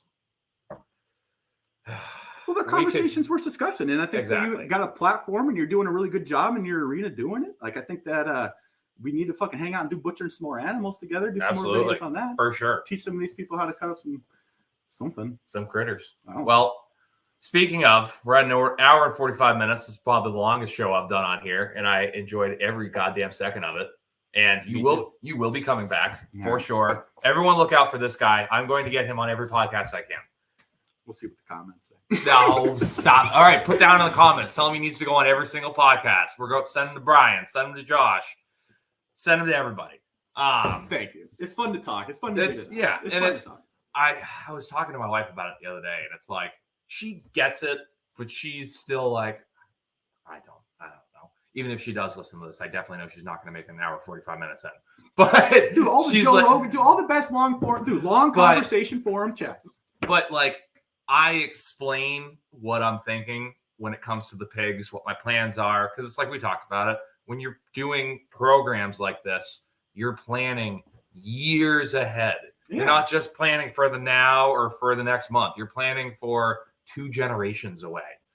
So it's that kind of escapes her sometimes. When I talk to you, you know, you are on the exact same level I'm on, because you've been on the level with me from the very beginning. You were the first person I really talked to about it, who gave me a lot of the motivation to do what I'm doing, gave me a lot of information, just checking out how you did things, all of it. And then in return, you've helped me process a bunch of stuff. Like, you've learned a bunch of stuff from me. I've taught you a bunch of stuff, which is fantastic. And I think these long form podcasts are fantastic. I've been really enjoying doing it. But like I said, you're definitely coming back. But until next time, where can everyone find you? Mostly just Armstrong Acres on Facebook and Armstrong Acres on Instagram. Oh, we got a website. I think it's ArmstrongAcresNewHampshire.com. I think. Yeah, we'll have piglets again next fall or next spring, excuse me. We always got roaster pigs available, basically. It's a nice thing about having slow-growing pigs. Somebody comes to you and wants a roaster pig, you got one all the time. Not even a big deal. I don't even care. You know? And do yourself a favor and go follow him on those, because his Facebook and Instagram are like my favorites to follow. No. And they are. They're just so freaking cute, because there's just piglets everywhere. Yeah. How many piglets did you have this year? I think springtime we finished with 46 or something like that. Yeah, 5 sows. We had really good survivability this year. You had a good survivability. We had really good survivability. Do it. Now, again, Osbots, they said they'd only have 4 to 6 babies. I mean, we're averaging 8 babies a pop at least. So I think environmental factors, but for sure. Yeah. But anyway, you can find me at all the normal places, at Backwoods Butcher 603, YouTube, TikTok, Instagram. We are on Nostr as well. And let's think about it. I do have a Facebook. Well, I don't promote it quite a lot. It is the Body Shop 603, Custom Butcher and Euro Taxidermy on Facebook. The Ranch, which is the farm page. It's just the ranch beef and pork. I don't post much there anymore. I have for a little bit. I need to start getting back into it more. And then you can listen to this podcast. Again, you can rewatch it on YouTube, which you're already here. But you can also listen to this episode and all the back ones on iTunes, Google Play, and Fountain FM. So please subscribe, follow all of Carlisle stuff. If you're not following my stuff, please follow it. I have been putting the work in on TikTok. My wife, God bless her. God bless her. He's a busy man. The amount of work I've been putting into TikTok as a 31-year-old man who kills animals for a living is slightly upsetting. But please go ahead and follow me on that. We've been having some fun over there. So I hope everyone had as much fun as I did. Like I said, you're coming back for sure. So stay tuned for that. And I hope you guys enjoyed the episode, and I hope you got a chance to